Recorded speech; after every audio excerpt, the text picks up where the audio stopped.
Jack Baker in Resident Evil 7, Lady Dimitrescu in Resident Evil 8, Mr. X in the Resident Evil 2 remake, Nemesis in the Resident Evil 3 remake. You'd think after 4 games the formula would be getting a bit rote, a bit boring. You're a somewhat powerless survivor whisked out of your comfort zone, and something supernatural and evil is trying to kill you.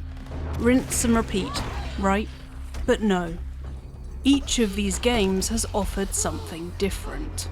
In Resident Evil 7, where Capcom first started implementing this rebooted design decision, Jack and Marguerite felt sinister, human-level enemies that were deadly but flawed. Both their AI and their overall function could be taken advantage of, but the like-for-like nature of your interaction with them gave the whole idea a solid foundation, and Jack's characterization did a lot of the heavy lifting too. By the time the remakes rolled around, Capcom was clearly emboldened. I think Mr. X, his creepy music, the footsteps you can hear across the whole Raccoon City Police Department, and that terrifying silhouette represents the best Stalker in the series so far. Nemesis was more of the same, but it pays close homage to the Stalker enemy type from the original game that wasn't really bested until Alien Isolation. As for Lady Dimitrescu, I think some of her impact was undermined by the fact the internet at large wants to sleep with her. I know, anecdotally, a lot of people actively sought her out to oogle her and hear Maggie Robertson's impeccably delivered voice lines.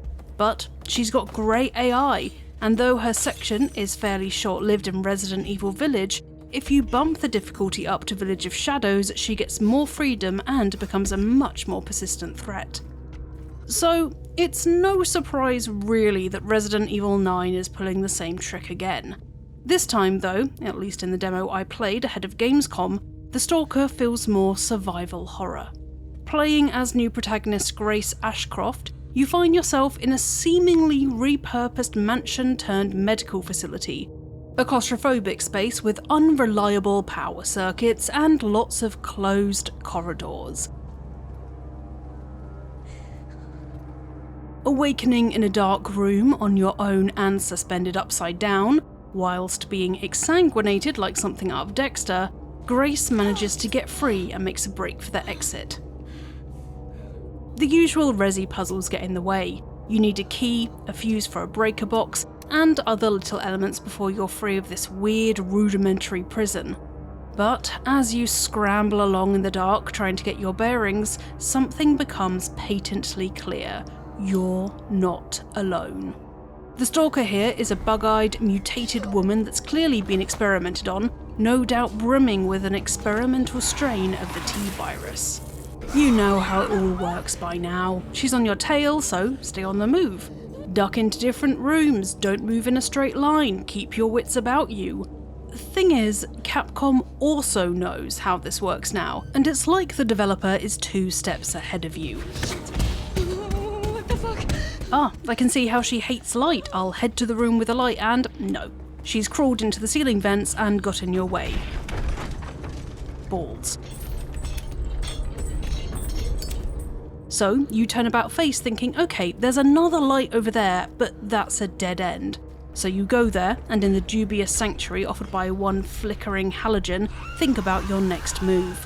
I tried to outfox Capcom and our hunchbacked new Nemesis a few times here, and each time it ended with one of a few brutal death animations that I'm not allowed to show in this video. The developer knows what you're thinking and knows you've probably played the last few games and is saying, between the lines, that's not gonna work this time. Between the developer's canny mental game of cat and mouse it's playing with you, and a focus on the overhauled lighting engine that I assume is going to be a tentpole in many of these encounters, I'm encouraged. This Resi will look and play differently to what's come before. I mentioned Alien Isolation earlier, and that's really what this feels like. You have no means to defend yourself against this curious new enemy. At least, in the 20-minute demo I played, the only things Grace could do was pick stuff up and run. Honestly, it's more realistic than any other Resi game I've played in the past few years, as that's pretty much what I would do. You can absorb one hit from this femme stalker, and then after that, you're toast. The differences to past Resi stalkers on paper are quite minimal. but levering the survival horror thrill of Resident Evil 7 with an environment and new graphics tech, which makes everything feel tighter and more suffocating, is a good gambit. Who knows how much more this will change as the game progresses, but for now, I came out of my demo with a sense of Resi 9 feeling like something between Alien Isolation and PT. High praise. There were a few procedural moments in the demo that made it feel like horror catnip. An unreliable lighter providing the only illumination of your surroundings, the unpredictable nature of the Stalker, and my doomed attempts to outthink the game all dovetailed to make an experience as intimidating as those opening hours of Resident Evil 7. Again, high praise. And I didn't even touch the game in third person. Will this sense of dread be as distinct if you've got more of a sense of what's around you? Who knows, but Capcom is clearly confident with this game, and even the fact that it's chosen to do a Stalker again shows the developer is clearly not out of ideas within the confines of the design philosophy. I think Resi 8 petered off a little as the story went on and became more action-oriented. Here's hoping Grace's part of the game at least continues to lean on these survival horror elements as you clock up more hours in the game, because it's clear that Capcom is still best in class at thinking up scenarios to torture young, wide-eyed protagonists with.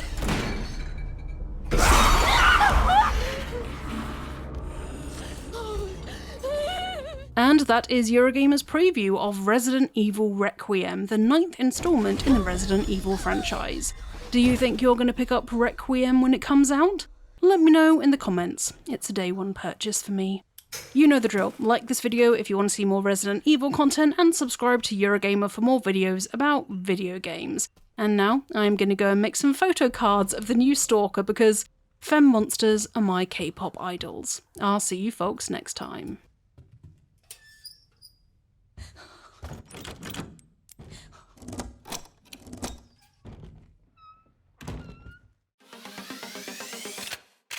Now is a great time to score some incredible games through Humble Choice. Live now through to September the 2nd, you can grab Persona 5 Royale, Vanisher's Ghost of New Eden, My Time at Sandrock, and more. Whether you're building your backlog or discovering something new, this is the perfect time to pick up these fan favourites. Plus, every purchase supports a good cause, with this month's featured charity being Donors Choose. Get a curated mix of PC games every month, all for just £11.49 a month.